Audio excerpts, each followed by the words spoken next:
Praise the lord. Priya దేవుని బిడ్డలారా, మరి ఉదయకాల సమయంలో మేల్కొన్నారా?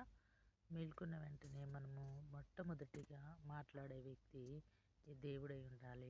ఎందుకనంటే మనం ఎంతగానో కాచి కాపాడి మొట్టమొదటిగా నీ స్థానాన్ని, నీ మాటలు ఆయనతో నీవు మాట్లాడగలిగితే, నీ ఉదయాన్నే ఆయనను వెదకగలిగితే మరి ఎంతో ధన్యురాలవు. నీ కుటుంబం ఎంతగానో ఆశీర్వదించబడుతుంది. ఉదయకాల సమయంలో మరి ఈరోజు మన కొరకు ఏర్పాటు చేయబడిన దేవుని వాగ్దానము, యెహోవా ప్రభువా, సైన్యములకు అధిపతియగు యెహోవా అను పేరు వహించువాడా, శూరుడా, మహాదేవా, నీ నీ ఆధిక్య బలము చేత, చాచిన బాహువు చేతను భూమి ఆకాశములను సృజించితివి.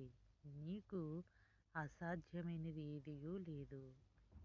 ఇర్మియా గ్రంథము 32:17 అధ్యాయంలో మరి ప్రభువారు ఈ మంచి వాగ్దానాన్ని మన కొరకు ఈరోజు ఏర్పాటు చేసినారు గనుక మనము ఉదయకాలంలో ఆయన నీతిని, రాజ్యాన్ని వెదికి సైన్యములకు అధిపతియగు యెహోవా అని పేరు వహించిన తన బాహువు చేత ఆయన భూమి ఆకాశములను సృజించాడు. ఆయనకు అసాధ్యమైనది ఏమీ లేదండి. మరి నీ సమస్యలు ఆయనకు అసాధ్యమా? నీకు సమస్య ఉందని ఆయనకు తెలుసు, కానీ ఆయన నువ్వు భరించలేని కష్టాన్నైతే నీ యొద్దకు పంపడండి. ప్రభువారు చెప్తున్నారు కదా, మనం భరించలేని సమస్య అయితే మనకి రాదు. అన్నీ తెలుసు ఆయన, నీ పరిస్థితి, నువ్వు కూర్చుంటా లేచుట అన్నీ చూస్తున్న దేవుడు.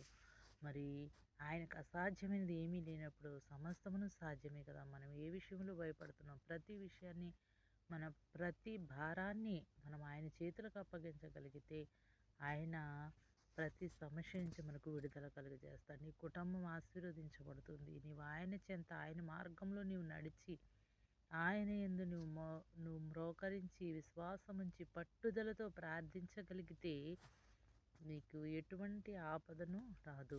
ప్రియా దేవుని బిడ్డలారా, మరి ఉదయకాల సమయంలో నీవు నేను ఎలా ఉన్నాం? ఆయనను వెదికే వారముగా ఉన్నామా? ఆయన కృపతో మనం తృప్తిపరుస్తానంటున్నాడు దేవుడు.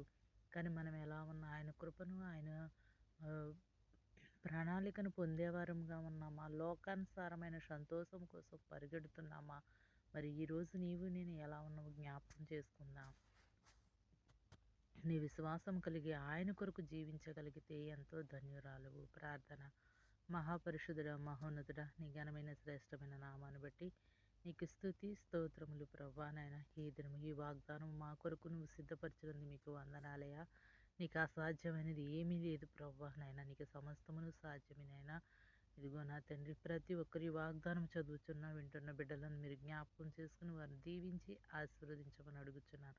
వారి కుటుంబంలో వారి ఆర్థిక సమస్యలు, వారికి ఎటువంటి సమస్య అయినా సరే ప్రభా, నైనా నీకు అసాధ్యమైనది ఏమీ లేదు నా తండ్రి. నాయన నీవు సమస్తమును సాధ్యమే కదా ప్రభు. వారి సమస్యలను తీర్చి వారికి సహాయం చేయమని అడుగుతున్నాను. ప్రతి ఒక్క బిడ్డను మీరు దీవించండి. బలహీనంగా ఉన్న వారిని మీరు స్వస్థపరచమని అడుగుతున్నాను నాయన.